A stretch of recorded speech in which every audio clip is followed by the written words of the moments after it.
And I thought I'd read it all until I got the audacity to finish. And what she did was truly an audacity to finish.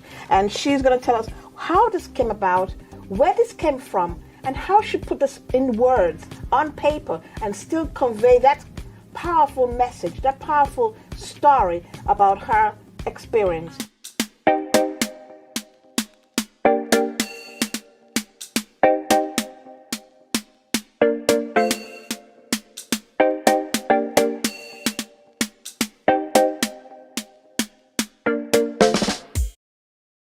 Hails from Haiti. Okay. My mother is from Leogan. I'm very proud of that. And my father hails from Cavaillon. And it's really interesting because I ended up marrying someone From Cavaillon? Yeah, who's just in the city from Cavaillon. They call it Lekai or Okay. Okai. Okay. So that's a little bit about where I'm from. In the Haitian community, there's a phrase, audacité, audacieux. It's considered pejorative, you know, it's considered like you're out of order. You know, I think Jamaicans would say you're out of line, you're out of order. So for the Haitian community, when someone calls you audacieux, that means like you have a lot of nerve. Or the phrase stumbling block, you're thinking that you did something wrong. No. Exactly. Yeah. So for me, using that title, I always say that it came from my mom always saying to me, girl, you have a lot of nerve. Ou son fils audacieux, you know?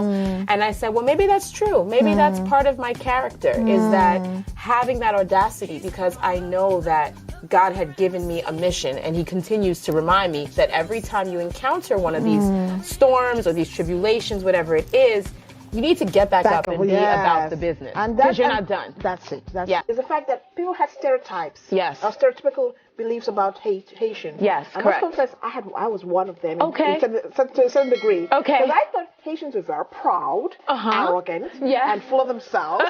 But, you know, I mean, I don't blame them. That's what I say about Nigerians too. But Yes. why not? Because we're very well educated, Yes. well-intentioned people, Yes. really. Yes. We don't really mean to cause any harm or problems. Right. We just want to be the best that we can be. Yes, yes. And also, I was also very fascinated by the fact that people believe that you were all about the voodoo and Yes. all kind of stuff. Yes. I mean, I must say too, when I first came to this country, Yes. that's what I heard too. Right, That right. stay away from those Haitians. Right. You're going to put a curse in you, Right. and you'll be a zombie for Right. life. And I was like, oh my God, I'll never make Friends with quarrel Haitians. them. You know what though? And you know to say every Haitian is born with the spirit of resiliency, is born with a healer spirit. Okay. But when you're living in a fallen world, I mean, you have choice. And so you can use the gifts that God gives you for good or for evil. And I think that what happens is when you compound that with poverty, and poverty meaning the you know, ill distribution of resources, people will do anything to